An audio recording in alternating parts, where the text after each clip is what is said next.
আজকের ভিডিও দেখলে লাখ লাখ টাকা বেঁচে যাবে আপনার সংসারে। এখানে আমি শুকনো মরিচগুলো ভেজে নিয়ে একটা হুগলির ভিতরে দিয়ে এই তো মরিচগুলো ভালো করে গুঁড়ো করে নেব, চিলি ফ্লেক্স বানিয়ে নেব। এই চিলি ফ্লেক্স দিয়ে আপনি যখন খুশি তখন ভর্তা করতে পারবেন। রোজা আসতেছে, রোজার মধ্যে এইগুলো আপনি টিপস ব্যবহার করলে আপনার জন্য খুবই ভালো হবে।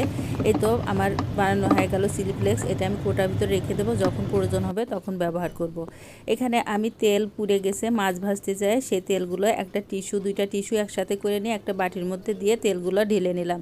ঢেলে নিয়ে এটা আমি হাত দিয়ে আস্তে আস্তে চেপে চেপে বের করে নেব। এটা আস্তে আস্তে বের করে নিলে এই তেলটা পরিষ্কার বের হবে। এই তেলটা দিয়ে পরে কাজ করা যাবে, আর উপরে ময়লাগুলো ফেলে দেব।